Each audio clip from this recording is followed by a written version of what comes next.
Gracias, Francisco. Bueno, buenas tardes o buenas noches a todos. Como siempre es un gusto participar.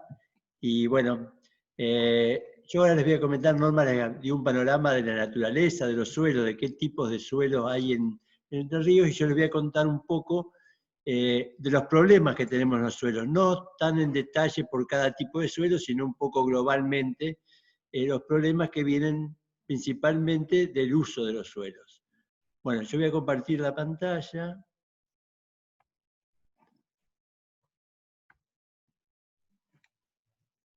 Ahora ahí está. Esperen, ahí está.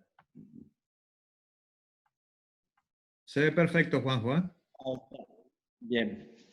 Bueno, entonces vamos a hablar sobre los procesos de degradación y algunos de los manejos para impedir, o más que impedir, atenuar los efectos de esta degradación que se puede hacer principalmente en la agricultura o en el uso de los suelos en general. Primero, ante todo, tenemos que tomar conciencia que los suelos no solamente es el lugar de producción de granos y fibras y alimentos, sino que cumplen muchas otras funciones ecosistémicas. Son donde se purifica el agua, se retiene, se acumula el carbono fijado por la fotosíntesis, son los sitios que regulan en gran medida el clima, el agua, la evaporación, etc. Es decir, que la degradación de este recurso nos va a afectar en múltiples aspectos, no solamente en la producción directa de grano o de una producción agropecuaria. Lamentablemente, los suelos están degradados. ¿Degradados qué significa? Es que pierden capacidad de producir tanto los bienes, digamos, los que cosechamos o que producimos, como los que llamamos servicios ecosistémicos, como son el ser sumidero de carbono, purificar el agua, reciclar los nutrientes, etc. Descomponer los residuos de casi toda la actividad humana.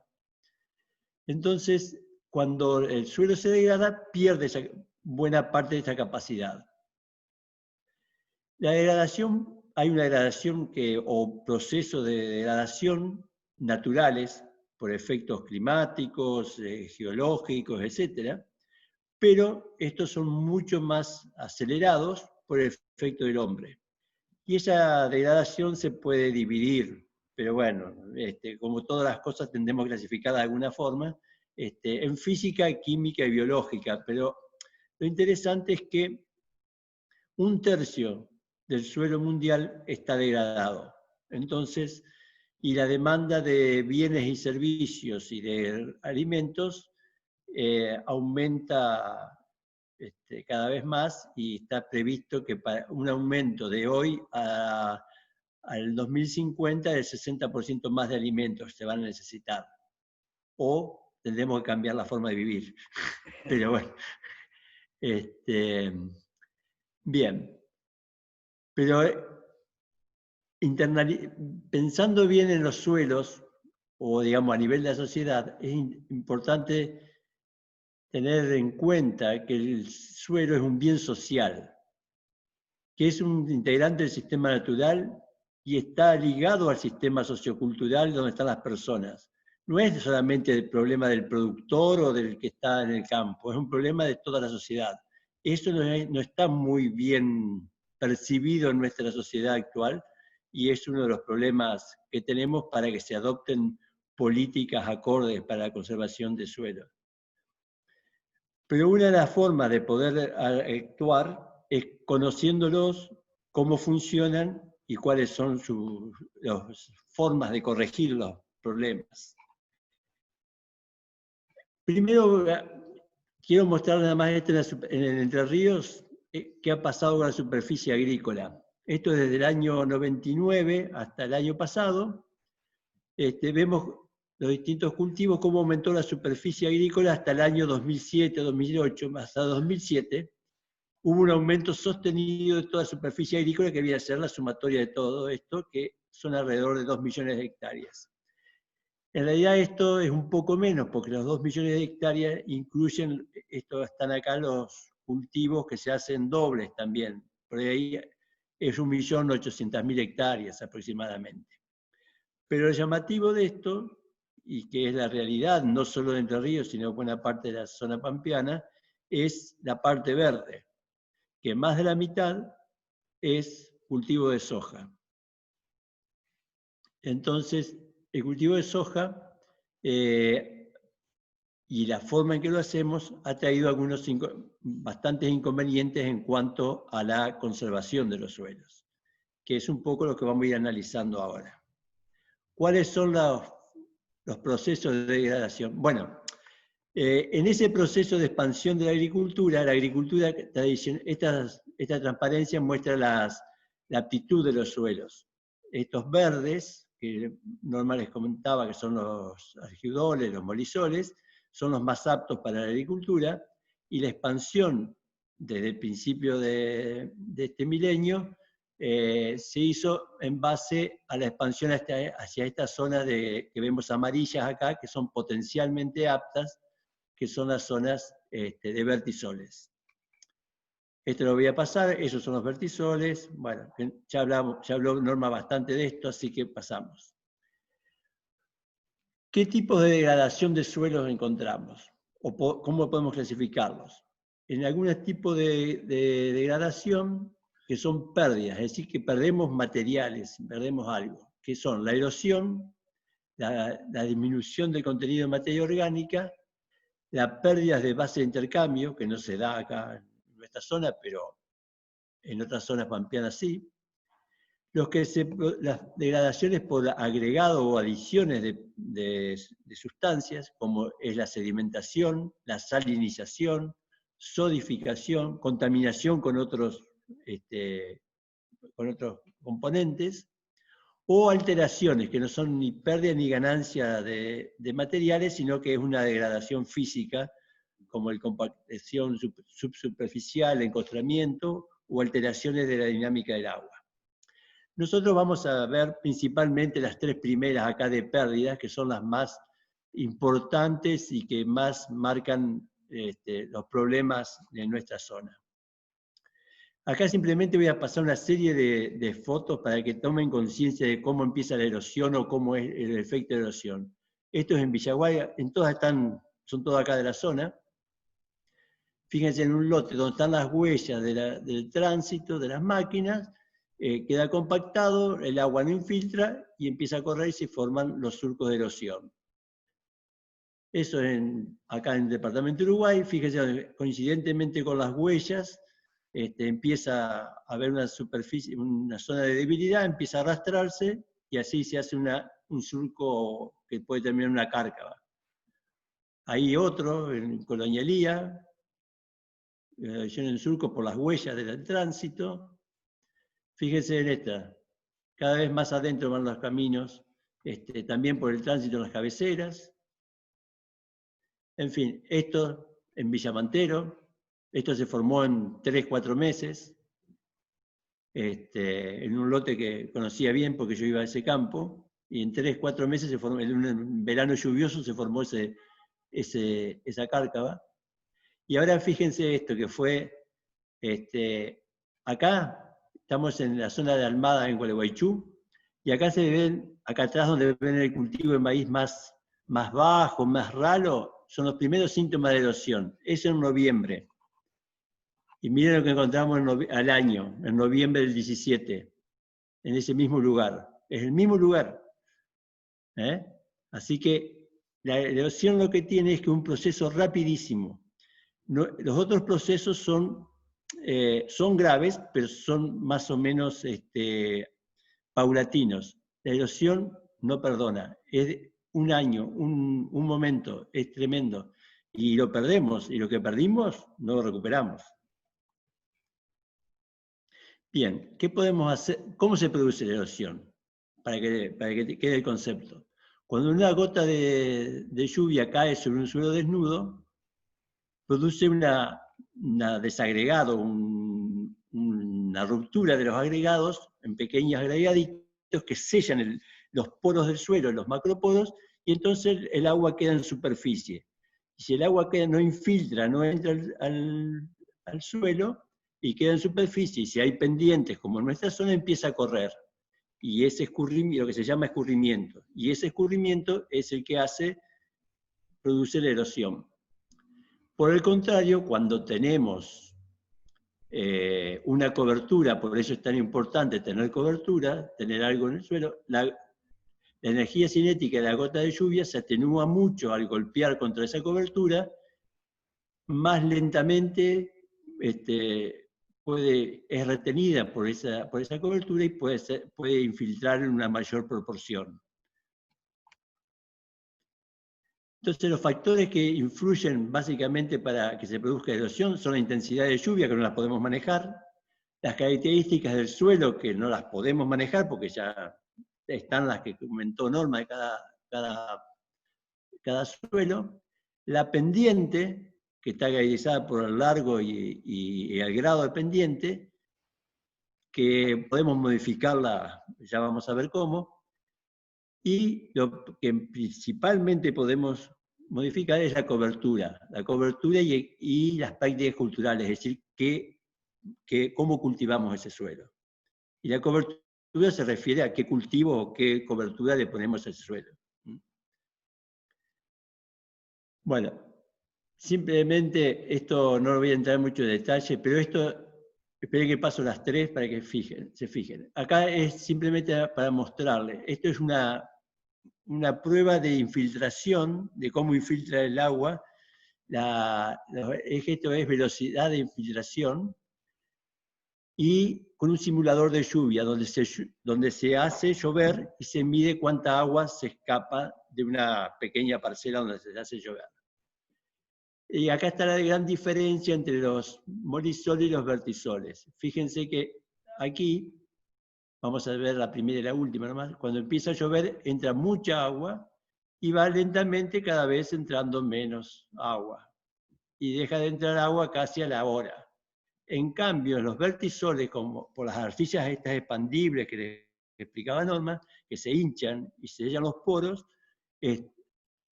empieza con una velocidad más o menos aproximada, sobre todo si hay, y puede ser mucho más elevada si hay rajaduras o grietas, pero a los 20 minutos, media hora, ya no entra más agua. Entonces, todo el agua que cae después se escurre, no infiltra, y esa es el agua que produce la erosión. Por eso, en los vertisoles la erosión está asociada a la poca infiltración, capacidad de infiltración que tienen estos suelos, principalmente por el tipo de arcillas. Bueno, ¿cómo se puede medir y cuantificar la erosión para tener idea, números? Usted va a decir, ¿cuánto se pierde? Y se pierden 15, 20 toneladas por hectárea por año, 30 en suelos desnudos, o lo que llamamos la tolerancia, alrededor de 4 a 5 toneladas por hectárea por año. Bueno, para tener mediciones reales de cómo afectan los distintos cultivos, etc., existe este dispositivo que se llama parcela de escurrimiento, que por suerte tenemos una acá en INTA Paraná, y hay otra en Marcos Juárez, en Córdoba, donde se puede medir con distintos cultivos en estas parcelas, que ven que están limitadas por un borde, entonces acá el agua no viene de otro lado, sino que acá es simplemente el agua que cae dentro de esta parcela. El exceso se recogen los sedimentos, etc. Entonces se puede cuantificar la erosión. Después vamos a ver algún resultado. Bien. Cuando no podemos, ¿cómo podemos hacer para controlar la erosión? Lo primero es sembrar o lo que sea, laborear, lo que sea, cortando la pendiente, en el sentido perpendicular a la pendiente. Pero muchas veces haciendo todo lo contrario de lo que vemos en esta foto, ¿no? Que está cosechado un cultivo y sembrado y cosechado en el sentido de la pendiente. Está cosechado con humedad, dejaron las huellas, imaginan que esto donde empieza a llover, se hacen los surcos que vimos al principio. Entonces, muchas veces, lo que hay que tratar es sembrar cortando la pendiente y producir la menor compactación posible, pero muchas veces esto no se logra y muchas veces no alcanza. Entonces tenemos que construir terrazas. Terrazas se llaman, son bordes que con el objetivo de sacar el exceso de agua a una velocidad no erosiva. Digamos que el agua vaya saliendo del lote hacia una línea de drenaje de forma más suave y controlada, de manera que no arrastre el suelo. Existen básicamente dos tipos de terraza, una que se hacía sobre todo cuando había menos herramientas y no estaba tan difundida la siembra directa, que se llama la de base angosta, que no se puede pasar por arriba de la terraza con las máquinas, y la de base ancha, que son las que más se hacen actualmente, que son, se pueden cultivar directamente encima.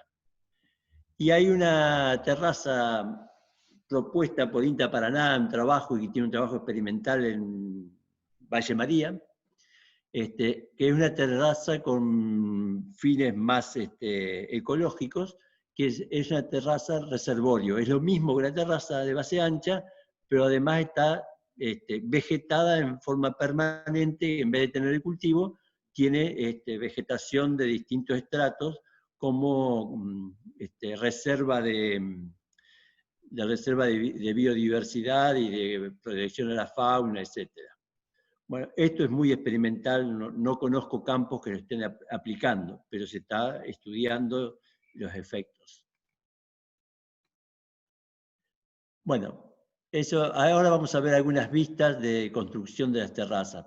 Ese es el diseño en un campo, a veces están bastante cerca entre sí, 30 metros, 20, 30 metros, a veces más alejadas. A ver, esto es una foto bastante conocida de la zona de Crespo, una foto aérea. Estas son las terrazas de base angosta, típicas que se hacían antes, donde ven que cada terraza va a desembocar a un canal, que normalmente para hacer ese desagüe se aprovechan las vías naturales de drenaje. ¿Cómo se construye una terraza? Se puede construir con motoniveladora o simplemente con una pala de arrastre. Es decir, que el equipamiento puede hacer que demore más o menos la construcción, pero no es una limitante que se necesite alguna máquina muy especial para construir las terrazas. Con máquinas comunes disponibles de los productores se pueden construir las terrazas. Y una parte muy importante de la sistematización y del control de erosión es la construcción de los canales. Ven acá hay una terraza, acá hay otra, que van a este canal. Y algo muy importante es que los canales tienen que estar empastados antes que empiecen a funcionar las terrazas, porque si no, como pasó en este caso, esto empezó a funcionar todo en el mismo momento, hicieron las terrazas, hicieron el canal, y el canal no tenía pasto, y cuando empezó a correr el agua por la terraza, hizo una zanja acá en el canal. Entonces, después no termina funcionando el canal como debe funcionar. Pero bueno, digo que la terraza no es solamente el lomo, sino que es un sistema calculado, pensado para eliminar los excesos hídricos y llevarlos de forma ordenada. Para eso, bueno, se hacen cálculos y eso. La otra parte muy importante para controlar la erosión es la cobertura. Y en la cobertura y las prácticas culturales. La siembra directa, como siembra es una práctica que nos deja cobertura permanente, disminuye en gran parte la erosión. Este es un trabajo hecho acá en Paysandú, sobre un suelo de la zona de Yum, donde vemos las pérdidas de suelo según en naranja el suelo laboreado y en verde con la siembra directa. Y bueno, y vemos distintos tipos de uso. Soja continua, un año soja y trigo, soja más cobertura, y baja muy drásticamente cuando se usa 2 o 3 años agrícolas con 2 o 3 años de pasturas.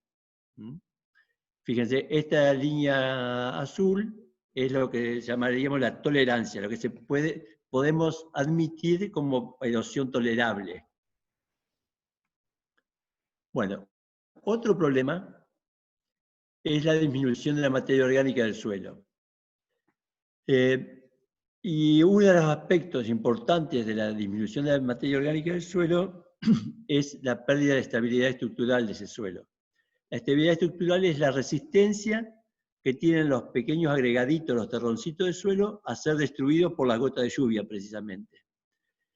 Y están muy relacionados porque la materia orgánica es la que liga las distintas partes de las partículas del suelo, los distintos elementos.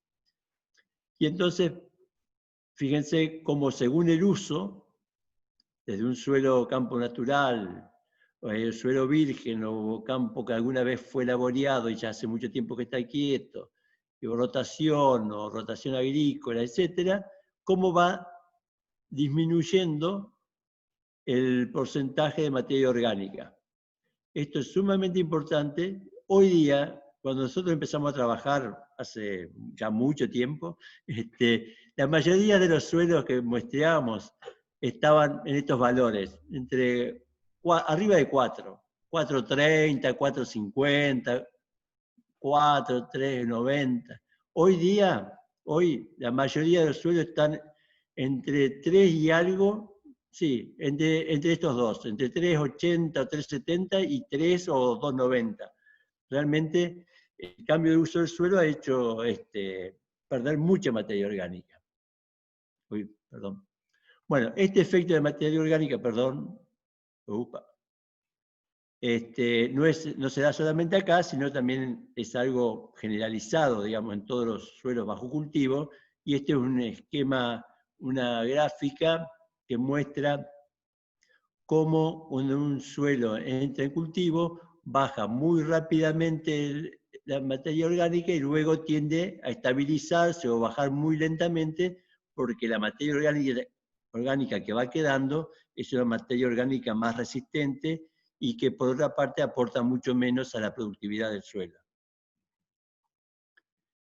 En algunos trabajos que hicimos acá en la zona, fíjense, hicimos unas comparaciones entre Villa Elisa y San Salvador. Hicimos el lote entre Villa Elisa y San Salvador con una historia rosera, con Héctor Rodríguez de la agencia de San Salvador, hicimos este trabajo y muestreábamos el suelo con la historia rosera y abajo del alambrado como lugar se usa bastante como lugar de referencia, el inalterado o más o menos inalterado.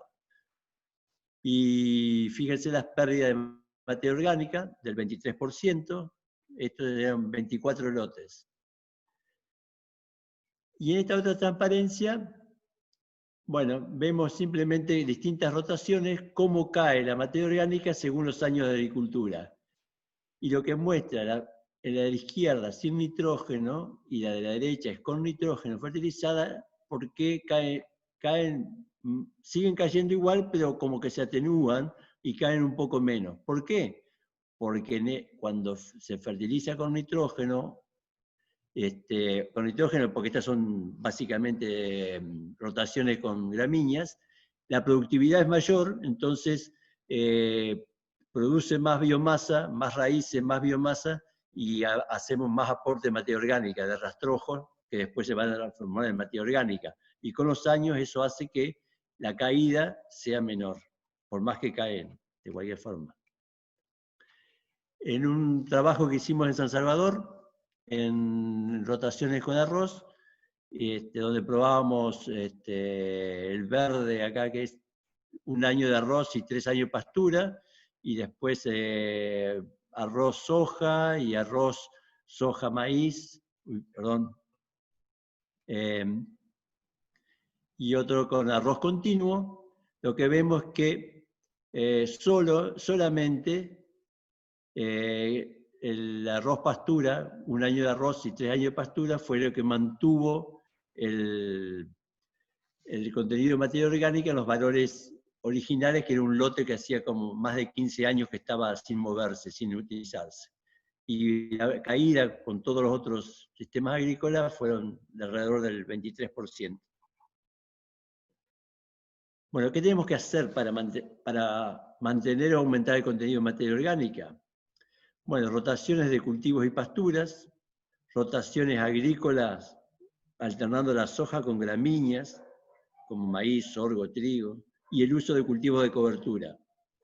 Y la siembra directa, porque hace que la mineralización, la descomposición de los residuos sea más lenta, y además nos protege, como dijimos, nos da la cobertura para la protección contra la erosión, contra el efecto de la gota de lluvia.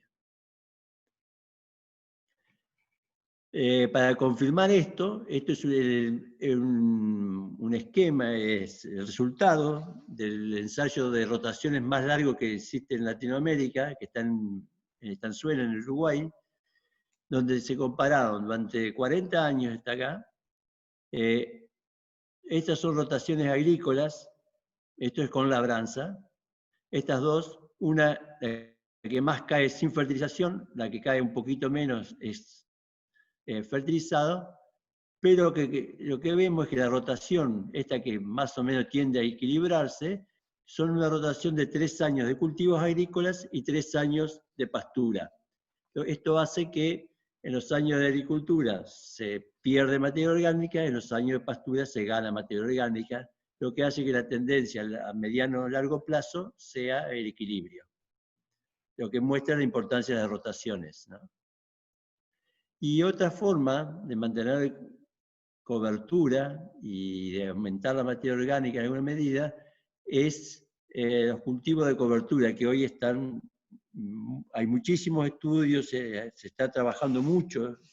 Hoy día, no solamente pensando en ellos como forma de aumentar la materia orgánica, sino también de cubrir el suelo y combatir más fácilmente las malezas para disminuir la aplicación de agroquímicos, de herbicidas básicamente. Este es un ensayo que simplemente que sobre un rastrojo de maíz se sembró ryegrass más avena, etc. Bueno, no importa estos detalles, y uno que se dejó sin nada, digamos, no se sembró nada. Esto se sembró arriba del rastrojo. Después de eso, cuando terminaron esos cultivos, fuimos a medir con un simulador de lluvia las pérdidas de suelo. ¿Cuánto se perdía? Por supuesto que en estos, donde había cobertura, se perdía bastante menos que en el testigo, que es el que no tenía, había quedado un rastrojo desnudo nada más. Y lo interesante es que encontramos una relación inversa, que realmente los rastrojos hacen de filtro cuando llueve, porque como los suelos son impermeables, el agua no puede infiltrar toda, y bueno, escurre. Pero si tenemos buena cobertura, y buena cobertura es cada vez cuando tenemos más kilos de cobertura, más cantidad de cobertura, perdemos menos suelo porque hace como un filtro, retiene las partículas y corre el agua. Bueno, es importante en el contenido de materia orgánica, digo, para el cultivo de cobertura, por ejemplo, en el ryegrass, es tratar de lograr una estación de crecimiento bastante larga o que dure lo más tiempo posible, y esto acá es cuánto produjo de materia seca un ryegrass como cultivo de cobertura según la fecha de secado. Uno la secamos el 10 de septiembre, otro el 20 de septiembre, otro el 10 de octubre, y fíjense que en primavera, por supuesto, es cuando más crece y cómo pasamos de un poquito más de 3.000 kilos a 5.000 kilos de materia seca, de cobertura, para tener ese efecto filtro que estábamos viendo. Y si será importante lo del cultivo de cobertura como filtro para el escurrimiento, que en las parcelas de escurrimiento de Paraná que les comentaba hoy, uno de los secuencia de cultivo que se estudia es soja con cultivo de cobertura, como muestra ahí la foto. Y ahora vamos a ver cuánto disminuye el efecto del cultivo de cobertura el escurrimiento y el arrastre de distintos nutrientes que están en el suelo, comparado con cultivo de cobertura y sin cultivo de cobertura. Fíjese, con soja sola y soja con cultivo de cobertura, una disminución del 45%. La pérdida de suelo, 32%. Menos de suelo perdimos. De cantidad de nitrógeno que iba en ese suelo y el agua, 75% no se perdió. Y de fósforo, que va principalmente con las partículas del suelo, con los sedimentos, un 64%. Entonces, esto es toda esta que les mostré es para mostrar la importancia de la cobertura, que el suelo esté cubierto porque realmente hace como un filtro donde el agua, si no puede infiltrar, al menos que escurra, pero sin los sedimentos. Bueno, otro problema serio que tenemos en toda la zona, en todo el país, pero en toda la zona más productiva, la zona pampeana, si queremos verlo así, es la pérdida de nutrientes. ¿Por qué? Porque cada vez tenemos menos nutrientes. Esto acá les voy a mostrar un trabajo que hizo Hernán Sáenz Rosas, de INTA Balcarce. En 2011 se hizo un muestreo de suelo de toda la zona pampeana, muestreando lotes agrícolas con mucha historia agrícola y lotes prístinos, digamos, lotes que se suponía sin uso agrícola, o mejor dicho, prácticamente campos naturales donde se podía encontrar. O, sí, casco de estancia, etc. Entonces acá esto es el contenido de materia orgánica. Bueno, por supuesto, como los códigos de colores, cuanto más rojo es peor, digamos, o tenemos menos materia orgánica. Fíjense, estas son las situaciones prístinas encontradas en el 2011, estos son los campos agrícolas en 2011, pero lo que es alarmante es cómo pasa de 2011 a 2018. Y estos son exactamente los mismos lotes, porque en 2011 se hicieron los muestreos georreferenciados, y en el 2018 se fueron a muestrear los mismos lotes. Entonces, se vio este tipo de disminución. Y ahora vamos a ver en otro, bueno, acá estoy hablando de nutrientes. Acuérdense que la materia orgánica, además de todas las propiedades que nos dan para la parte física, nutrimento y base de crecimiento de la microflora o de toda la biota del suelo, son las fuentes de nitrógeno y azufre para los cultivos. Fíjense qué pasó con el fósforo entre el 2011 y 2018. Empieza a crecer toda la parte con, ¿cómo es? Más naranjas y rojas eventualmente, incluso en zonas impensadas como en el sur de Santa Fe, que eran zonas normalmente bien provistas. Y esto es producto por la extracción, en gran parte por la extracción, porque cada vez se producen más cultivos, los cultivos son más productivos, y extraen, y no se repone en la proporción de que los llevamos los cultivos. Es decir, que estamos haciendo minería. Ya lo vamos a ver en un trabajo. Bueno, lo mismo pasa en el potasio. Fíjense, naturalmente los suelos eran todos bastante bien provistos de potasio. En la zona más agrícola, en el 2011 ya había problemas, y ahora los problemas se vienen agravando y generalizando. De hecho, en Entre Ríos, hasta hace poco, hasta hace unos pocos años, no hablábamos de potasio, sin embargo ahora ya hay buena cantidad de problemas de potasio y empezamos ya redes de ensayos experimentales y exploratorios, porque es un tema actual, o que va a ser mucho más actual dentro de unos años. Bueno, para tener una idea de las magnitudes que nos llevamos con un rendimiento de soja común en la zona de 2.300 kilos, lo que se lleva el cultivo son 115 kilos de nitrógeno, de los cuales asumimos que la mitad se lo da el suelo y la mitad la fijación biológica. Según estudios que hay sobre la fijación biológica, ahí aporta más o menos el 50% del nitrógeno de la soja. Se lleva 15 kilos de fósforo, 45 de potasio y 11 de azufre. Normalmente, cuando se fertiliza comúnmente con 50 kilos de fosfato diamónico o monoamónico, bueno, estamos aplicando 10 kilos de fósforo, tenemos un balance negativo de 5. Pero el potasio prácticamente no se aplica acá, en la zona, y eso puede ser la causa de esta disminución. Tenemos un balance negativo de 45 kilos por hectárea y por año, cuando hacemos este cultivo. Bien. Disculpa, Juanjo, te interrumpo un segundo. Se corta, volvemos a entrar por el mismo link, ¿ok? Dale. Ya me queda un ratito, dale. No, no hay problema, no hay apuro, pero Bueno, se corta, podemos entrar por el mismo link. ok. Bueno, explico esto hasta que se corte.